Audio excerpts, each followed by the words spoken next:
안녕하세요. 사단법인 임마일 대표 안기옥 변호사입니다. 저희가 그 인천광역시 2020년도 양성평등 지원사업, 이번에 저희가 하는 프로그램은요, 찾아가는 미술 치료 봉사단. 네. 저희 사업은 그 경력단절 여성들을 대상으로 이렇게 미술 치료 교육 과정을 알려드리고 공부하게 해서 그것을 통해서 지역사회에 봉사도 하고 또 뿐만 아니고 취업으로까지 경력단절을 극복할 수 있는 그런 취업으로까지 지원하는 그런 프로그램입니다. 아시다시피요, 원래 이 공부하는 거는 대면으로 해야 되지 않습니까? 그런데 어떻게 해요? 이 코로나가 우리의 대면을 막고 있어서 저희는 또 아이디어를 냈습니다. 이 교육도 마찬가지로 비대면 사업으로 진행하기로 했습니다. 오늘 이렇게 또 어려운 자리에 강의를 맡아주실 임정혁 교수님 소개해드리겠습니다. 안녕하세요. 안녕하세요. 안녕하세요. 한양사이버대학교 미술치료학과에서 강의를 하고 있고, 그리고 여러 아동부터 성인까지 미술치료 상담, 미술심리 상담을 담당하고 있는 미술치료사 임정혁이라고 합니다. 네, 멋지십니다. 감사합니다. 좋은 강의 부탁드리겠습니다. 네, 감사합니다. 네.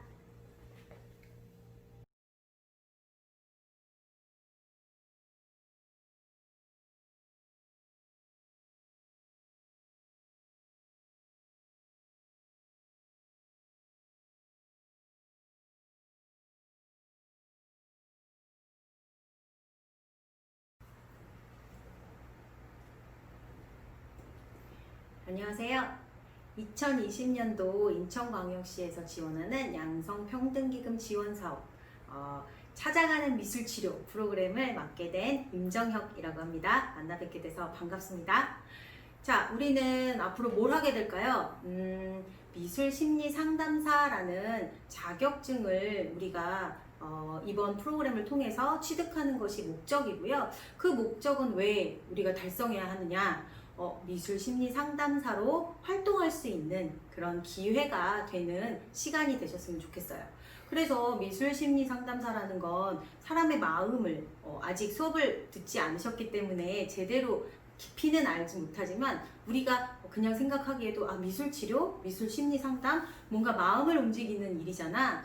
그렇기 때문에 조금은 조심스러운 작업이 아닐까 생각을 해요. 그래서 저희가 20시간 동안 저와 함께 열심히 미술치료, 미술심리상담이라는 영역을 배워보시는 시간을 가져볼게요. 제가 왜 계속 미술치료, 미술심리상담 이런 이야기를 하느냐? 시작에서 용어를 좀 이야기해 드리려고 해요. 지금 우리들이 많이 사용하는 용어들, 미술치료라는 이야기 많이 들어보셨을 거고요. 미술심리상담이라는 이야기도 많이 들어보셨을 거예요. 그리고 제가 앞으로 수업을 하면서도 이 두 가지 용어도 사용하겠지만 아트 테라피라는 이야기도 할 거고요. 또 그와 관련된 비슷한 용어들을 아마 많이 사용하게 될 거예요. 그런 용어들을 왜 통일시키지 않고 다양하게 쓰느냐? 여러분들이 나가서 이런 다양한 용어들을 듣게 되실 거라는 생각이 많이 들고요.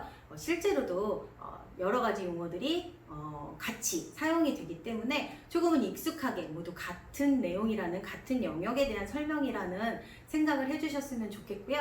그래서 저도 좀 다양하게 이런 부분들을 이야기하려고 합니다. 그리고 또 하나 말씀드릴 건 저희가 20시간 동안 수업을 진행하기 때문에 어떻게 보면 길고 어떻게 보면 짧은 시간이라고 보실 수 있어요. 그 중에서 12시간은 저와 함께 이렇게 영상으로 이론 수업을 진행하시게 될 것 같고요. 나머지 8시간은 또 직접 작업을 하는 과정, 미술심리치료, 미술상담인데 미술 작업을 직접 체험해보지 않고 어떻게 자격증까지 딸 수 있겠어요. 그죠? 그래서 직접 체험해 보시는 시간도 함께 하시려고 해요. 그래서 20시간이지만 회기로는 10회기라고 기억을 해주시면 좋겠고요. 그러다 보니 모든 시간들이 아마 2시간이 하나의 차시로 묶여서 내용이 그렇게 진행될 가능성이 있어요. 다시 말씀드리면 1, 2차시 그리고 3, 4차시 이렇게 내용이 묶여서 아마 진행이 되실 거예요. 이상하다. 분명히 1회고, 2회고, 3회고, 4회 나눠져 있는데 왜 비슷한 내용을 연결하고 어쩔 땐 또 끊어지지? 아마 그런 이유라고 생각하시면 좋겠고요. 시간은 20시간이지만 회기는 10회기로 진행되기 때문에 그렇게 2타임씩 묶어서 인식하시면 되겠고요. 그렇게 내용도 아마 조금씩 묶여서 진행될 가능성이 있으니까 그런 부분들 감안하셔서 저와 함께 앞으로 20시간 동안 나를 찾아 떠나는 여행 미술치료 프로그램에 대해서 같이 공부하는 시간을 가져볼게요. 네, 오늘 우리 찾아가는 미술치료 첫 시간이에요. 첫 시간이기 때문에 보시는 것처럼 오늘의 내용은 일단 우리가 앞으로 어떻게 해야 할지, 우리가 앞으로 하게 될 수업에 대한 오리엔테이션을 하게 될 거고요. 그리고 전체적으로 미술치료라는 게 뭔지 사실 아시는 분들도 계시지만 이걸 한번 정리해보는 시간을 가지면서 해야 할 일들, 해야 할 시간들에 대해서 한번 다시 생각해보는 그런 시간이 되면 좋겠어요. 우리가 그 20시간 동안, 20회 동안 같이 만날 건데, 이론으로 12회. 생각보다 길다라고 생각하실 수도 있겠지만, 사실 하다 보면 그 12회라는 시간이 미술 치료를 다 이야기하기가 정말 너무나 짧은 시간이기 때문에 저는 되게 많이 고민을 했어요. 어떤 부분들을 위주로 말씀을 드려야 미술 치료라는 것이 어떤 건지 제대로 알고 또 그거에 대해서 또 어느 정도는 함께 일을 하시면서 자부심도 가지시고 책임감도 가지시고 이렇게 일을 할 수 있을지 많은 고민을 좀 하면서 준비를 해봤고요. 그렇기 때문에 함께 하시면서도 이 시간들을 조금 더 차분하게 반복해서 들어주시면서 익숙하게 익히시면 아무래도 훨씬 미술치료라는 것에 더 깊이 아실 수 있는 기회가 되지 않을까 싶어요. 그래서 우리 수업을 할 때 조금 더 집중해서 봐주시면 좋겠고, 또 나머지 시간에 대해서는 우리가 함께 실습도 하고 같이 그 미술치료라는 것은 미술을 이용하는 상담, 이후에 또 제가 설명을 여러 번 반복해서 드릴 거지만 미술이라는 매개체를 이용해서 상담을 하는 작업인데 미술을 한 번도 해보지 않고 미술 심리 상담사 자격증을 땄다라는 건 말이 안 되잖아요. 그래서 함께 작업을 하면서 미술 치료가 무엇인지 느껴보는 시간도 같이 가져볼 거니까 20시간 알차게 수업 들으시고 멋진 또 그런 그 전문가로서 활동하실 수 있는 여러분들이 되셨으면 좋겠어요. 자, 첫 시간 보이시는 것처럼 제가 2장의 그림을 준비를 했어요. 이 그림의 이름은 고흐의 의자, 또 고갱의 의자, 이 2가지 그림인데 한번 감상을 하시면서 이야기를 들어보시면 좋을 것 같아요. 이 2 작품은 둘 다 고흐의 작품이에요. 그리고 보시면 아시겠지만 그려진 그 연도, 시기도 거의 같은 시기에 그려진 고흐의 작품이죠. 이 작품은 고흐가 고갱과 이제 소울메이트인 고갱을 만난 거죠. 그래서 이제 우리는 예술을 이제 펼칠 거야. 우리는 어마어마한 우리만의 예술을 펼칠 거야 하는 기대를, 부푼 기대를 안고 고갱과 함께 작업을 하기 시작하죠. 그런데 이 고흐의 고질적인 그 병이 있던 거 많이들 아시죠? 고흐는 기본적으로 우울증이라는 병에 굉장히 오랫동안 시달려 왔고 그 우울증으로 인한 여러 가지 정신증적 증상들이 수시로 발병을 하기도 했죠. 이 고갱과의 작업을 꿈꾸던 그 시기에도 고흐한테는 이 또 정신증적 그런 발병들이 일어나기 시작했어요. 그래서 이 그림을 그리고 얼마 지나지 않아서 고흐가 고갱이 있는 그 함께 하는 자리에서 작업 얘기를 하고 미술 얘기하고 작품 얘기를 하다가 고갱에게 막 칼을 휘두르는 그런 놀라운 만행을 저지르게 되죠. 그래서 고갱은 그 만행을 저지르는 고흐의 모습을 보고 안 되겠다, 너와는 함께 할 수 없겠다 라고 고흐를 떠나 타이티로 헤어지게 돼요. 그래서 고갱이 떠난 이후에 고흐는 조금 더 피폐한 삶을 살게 되었고 고갱을 굉장히 그리워했지만 여러 가지 정신증적 발병 또 여러 가지 상황들이 악화되고 하면서 조금은 비참하게 정신병원에서 삶을 마감하는 그런 그 일생을 살게 되죠. 첫 시간부터 왜 이런 우울한 얘기를 하느냐, 사실은 그 우울한 이야기를 하고 싶은 게 목적은 아니었고요. 보시면 우리가 이제 앞으로 미술이라는 거, 미술 치료라는 거, 또 미술 심리 상담이라는 것에 대해서 계속 이야기를 할 때 가장 중요하게 생각하셔야 될 게 뭘까? 라는 걸 계속 머릿속에 좀 넣고 계셨으면 좋겠다라는 생각이 들어요. 뭐냐 하면 미술이라는 것이 주는 이미지라는 것이 주는 그 효과를 항상 머릿속에 넣고 미술 치료라는 과정은 그 이미지를 발현함으로써 마음의 소리를 그 이미지로 표현할 수 있는 작업, 그 표현된 이미지를 함께 나누는 작업이라고 생각하시면 좋을 것 같아요. 그래서 그림을 분석한다기보다 그림을 보면서 이 작가가 그림을 그린 사람이 혹은 내담자가 되겠고 혹은 작가가 되겠죠. 혹은 환자가 될 수도 있고 또 혹은 친구가 될 수도 있고요. 그래서 그림을 그린 사람이 어떤 증상으로 무슨 문제가 있어서 이런 그림을 그렸다에 집중하기보다는 어떤 마음 상태였구나, 이 그림을 그릴 때 어떤 것들을 집중하고 있었구나, 어떤 심상의 표현이 나타나고 있구나 라는 것들을 좀 생각하면서 그림을 보는 그 연습, 훈련을 하다 보면 아무래도 미술치료라는 것에 더 가까워지지 않을까 하는 생각이 들어요. 그리고 자기의 작업, 꼭 본인의 작업에서도 그런 생각들을 꼭 해주셨으면 좋겠어요. 네, 자, 그림을 보실까요? 고의 의자 위에 있는 물체와 고갱의 의자 위에 있는 물체를 한번 확인해 보시겠어요? 뭐가 있는지 혹시 보이세요? 의자가 또 서로 마주보는 형상으로 그려진 것도 좀 인상적인 부분이죠. 그래서 고의 의자 위에는 파이프가 놓여져 있고요. 고갱의 의자 위에는 촛불과 책이 놓여져 있어요. 이거는 말하자면 고흐가 자신의 어떤 나는 감정적인 사람이다 라는 표현, 그리고 고갱에 있어서 굉장히 존경하는 그런 부분을 표현했던 부분이라고는 하는데, 아마도 그런 존경하는 마음과 무의식적으로 자기와 다른 조금은 지적인 어떤 고갱의 부분, 그것이 아마 고의 입장에서는 굉장히 동경되는 영역이기도 했겠지만 한편으로는 또 부딪히는 영역인 걸 자기도 모르는 사이에 알고 있었던 것이 아닐까 싶어요. 그래서 보시면 의자의 모양도, 그죠?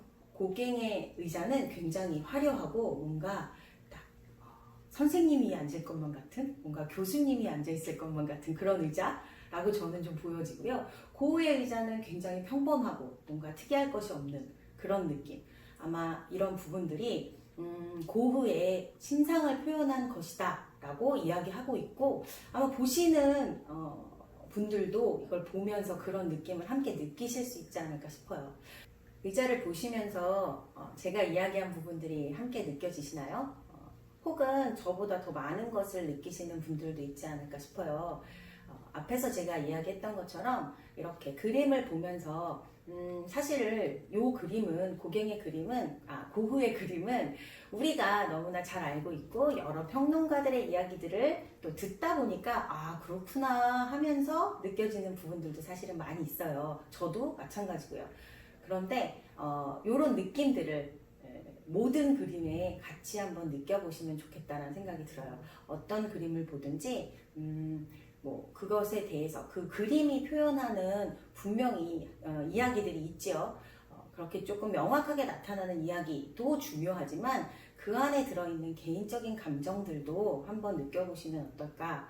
저는 이 의자를 보면서 사실은 고흐가 되게 의기소침해져 있었나 보다라는 생각을 좀 많이 했어요. 왜냐하면 고흐는 워낙 노란색을 좋아하고 자신이 좋아하는 어떤 작품들에 그 노란빛들을 많이 썼죠. 그래서 평론가들은 이 고흐의 의자가 소박해 보이기는 하지만 본인이 좋아하는 노란색들을 굉장히 많이 사용했고, 그리고 고흐는 평소에 화려한 색들을 그닥 좋아하지 않았다고 해요. 그런데 고갱의 의자에는 굉장히 화려한 색을 쓴 것이 오히려 고흐가 고갱보다 내가 좀 더 낫다라는 표현을 한 것이라고 이야기하는 분들도 있더라고요. 그런데 저는 사실 그렇게 별로 느껴지지 않았고요. 그냥 고흐가 고갱을 보면서 자꾸 본인의 어떤 초라함들을 좀 감추기 위해서 나는 되게 감성적인 사람이야, 오히려 그렇게 외치다 보니 그 고갱을 바라보면서 부딪혔던, 어쩌면 화해를 하거나 잘 이야기할 수 있었던 부분일 수도 있는데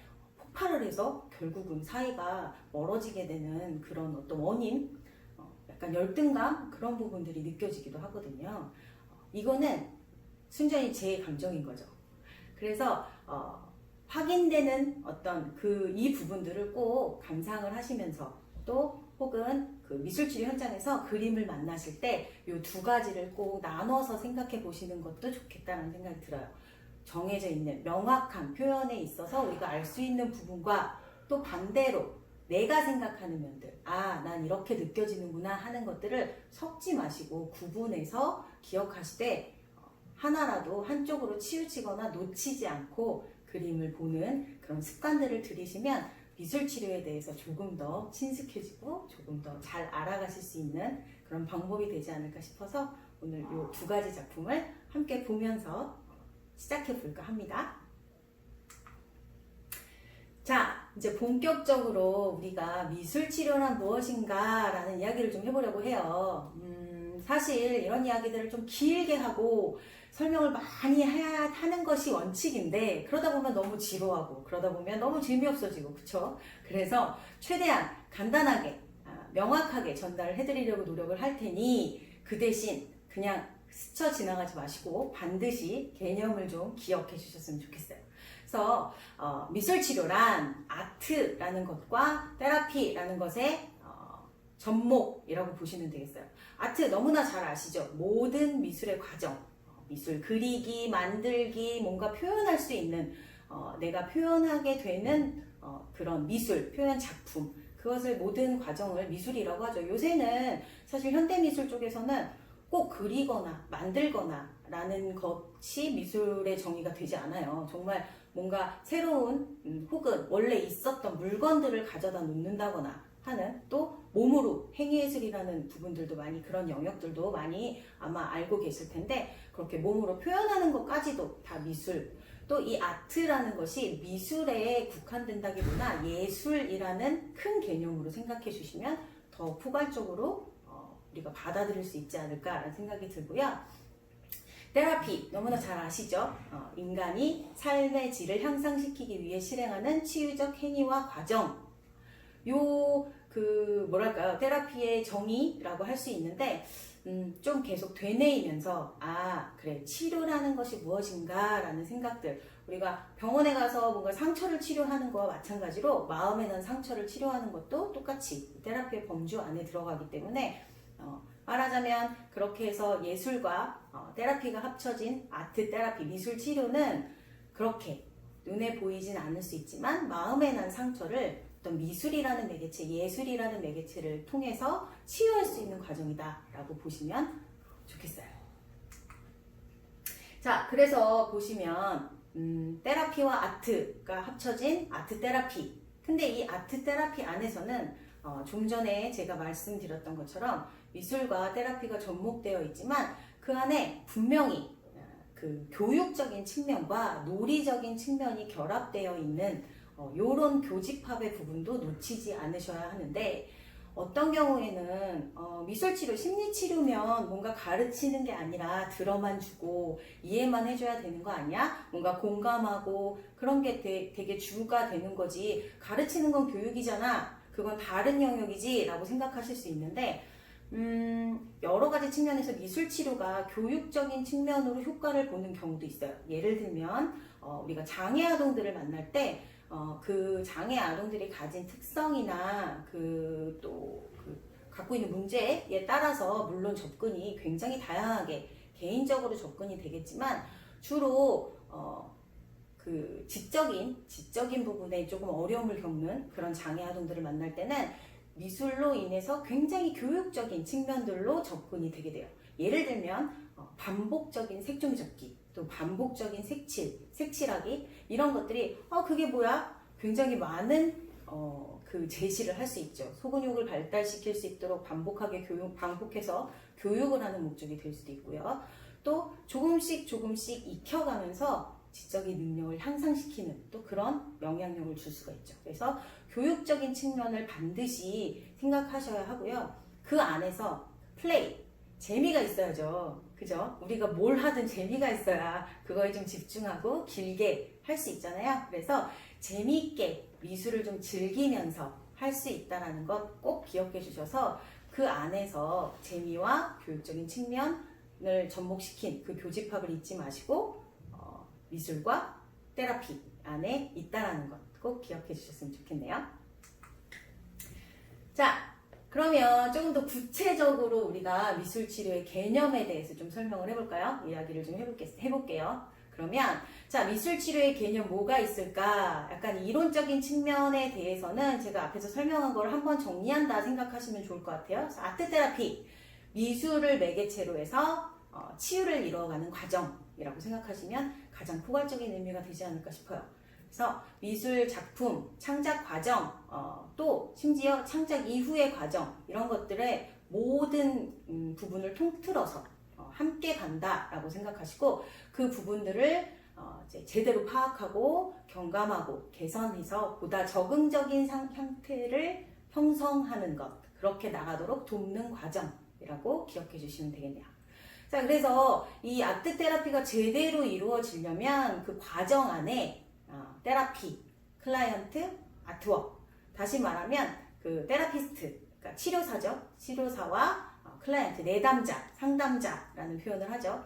그 내담자와 그리고 아트워크, 미술 작품, 미술 작업 혹은 그 과정, 요 세 가지가 모두 적절하게 제시되고 적절하게 이루어져야 제대로 된 미술치료 과정이 진행된다라고 보시면 되겠어요. 그렇다면 자, 실질적인 활용에서의 개념은 뭘까? 이런 말이 있어요. 세상에서 가장 긴 여행은 무엇일까? 머리에서 가슴으로 가는 여행. 그냥 알아도 굉장히 뭔가 낭만적인 느낌도 들고 뭔가 느낌이 있지만 또 어떻게 보면 어렵게 느껴지실 수도 있는데 요 말이 정말 이런 심리치료, 미술치료라는 우리의 마음을 어루만지는 그런 분야에 되게 적합한 이야기지 않을까 싶어요. 자, 이성적으로 이해하고 습득한 영역을 마음으로 느끼고 감동하도록 이끌어가는 것에는 시간과 노력이 필요하다. 그쵸? 우리가 생각하는 것과 그런 얘기 많이 하죠. 우리가 일상에서 삶을 살 때 머리로는 이해가 되는데 마음이 따라가질 않아. 마음이 이해를 못해. 뭐 이런 표현들 많이 하시죠. 그 부분이 요 미술치료, 실질적인 활용에서의 굉장히 중요한 개념이 되지 않을까 싶어요. 그래서 머리로는 따라가지만 가슴이 이해되지 않을 때, 가슴이 따라오지 못할 때 그 가슴을 이해시키는, 그 마음을 이해시키는 과정, 어떻게 보면 이해라기보다 인정시키는 과정이라고 생각하시면 좀 더 와닿지 않을까라는 생각이 드네요. 그래서 미술치료라는 것은 마음속의 생각과 감정을 색이나 형태, 모양 등의 이미지로 표현하는 과정, 더하기 이미지의 표현 과정을 다시 언어로 설명하고 이야기하는 과정. 말이 좀 어렵죠. 그런데 이 결론적인 부분을 조금 다시 되뇌이면서 여러 번 읽어봐 주시면 좋을 것 같아요. 자신의 생각과 감정을 스스로 통찰하도록 이끄는 과정. 통찰이라는 건 말하자면 생각하는 것 아니면 깨닫는 것, 알아가는 것이라고 알아주시면 되겠고요. 그래서 내 생각, 머릿속에서 일어나는 일과 감정, 마음속에서 일어나는 일을 나 스스로 잘 생각하고 이해하는 과정이 실질적인 그 미술치료 과정에서 이루어지는 부분이다 라고 이해해 주시면 되겠네요. 자, 그래서 미술치료의 영역을 한번 살펴보자면 영역, 어떻게 보면 미술치료의 효과, 어떻게 하면 미술치료가 조금 더 맞는 역할을 해줄까, 미술치료를 왜 할까 라는 생각을 가지면서 읽어보시면 조금 이해가 더 되시지 않을까 싶은데요. 자, 건강한 마음을 더욱 건강하게 유지하며 보다 성숙하고 적응적인 삶을 영위하도록 돕는 역할과 거기에다가 심리적, 정신적으로 문제가 있는 대상을 위해 치료적인 목적을 갖고 접근하는 역할, 이 두 가지 역할이 함께 이루어질 수도 있고 따로 이루어질 수도 있다는 얘기죠. 다시 말해서 쉽게 설명을 드리면 앞에서 이야기한 건강한 마음을 더욱 건강하게 유지한다는 건 말하자면 병리적인 문제가 있지 않은 일상적인 생활을 영위할 수 있지만 뭔가 두드러지는 병리적인 진단명을 갖고 있진 않지만 삶을 살면서 너무 힘들어요. 너무 어려워요. 내가 특별히 문제가 있는 것은 아닌데 내 삶은 왜 이렇게 힘들까? 라는 그런 어려운 기본적인 감정들 혹은 그런 문제들이 갑자기 터지는 경우가 있죠. 그럴 때 내 마음이 내 생각대로 잘 조절이 되지 않아요. 이런 상황에서도 미술치료가 진행될 수 있고, 또 정말 실질적으로 아까도 말씀드렸던 것처럼 병리적인 이유가 있는 경우, 장애를 갖고 있거나 아니면 정신질환이 있는 경우에도 이 부분을 조금 치료적으로 완화할 수 있는 그런 역할을 해주기도 하죠. 이 얘기를 하면서 꼭 드리고 싶은 말씀은 아직까지도 그런 이야기를 하기도 해요. 아동들도 그렇고 아동의 부모님들 혹은 특히 성인들의 경우에 상담을 한번 받아보세요 라고 얘기를 하면 나 안 아픈데 무슨 상담이에요? 나 병 없는데 무슨 상담이에요? 내가 무슨 우울증인 줄 알아요? 막 이렇게 화를 내시는 분들이 아직도 있으시더라고요. 상담이라는 것, 미술치료라는 것, 심리치료라는 영역은 이제는 우리가 조금 더 건강한 삶을 영위하기 위해서 말하자면 필요에 의해서 우리가 활용할 수 있는 영역이 될 수 있다라는 개념을 미술치료를 배우시는 여러분들이 먼저 가져주셔야 할 것 같아요. 그래야만 다른 분들에게 접근할 때도 이 부분에 대해서 뭔가 편안하게 정말 저게 뭔가 꼭 아프거나 병이 있는 게 아니라도 나한테 도움이 될 수 있나? 이런 생각들을 제시해 주실 수 있게 되겠죠. 그래서 배우시는 여러분 먼저 꼭 이 개념을 기억해 주셨으면 좋겠어요. 자, 어떻게 미술치료 이론에 대해서 일단은 포괄적인 이야기들을 좀 해봤는데 아직은 무슨 말인지 모르겠다 하시는 분들도 계시고 혹은 다 아는 걸 왜 저렇게 계속 얘기해 라고 생각하시는 분들도 계실 거예요. 그런데 어쨌든 우리가 처음 시작하는 첫 시간이니까 이런 큰 틀들, 미술치료에 대한 개념들을 좀 정리하고 가면 좋겠다라는 생각이 들고요. 이 개념들은 생각보다 우리가 시간이 지나면서 알고 있다라는 생각하에 잊어버려지는 것들이 너무나 많아요. 그래서 꼭 항상 미술치료라는 영역을 공부하시거나 경험하시거나 진행하실 때에 이 개념들을 꼭 기본적으로 갖고 머릿속에 기억하시면서 가면 참 좋을 것 같다라는 생각이 들고요. 그래서 첫 시간 미술치료에 대한 이야기를 진행해 봤고요. 이제 두 번째 시간에 이어서 또 연결해서 우리가 마음을 알 때 어떤 그림들을 필요로 하는지, 그림을 어떻게 알 수 있는지, 또 마음을 알기 위해 왜 그림이 필요한지 이런 이야기들 또 이어서 가보도록 할게요.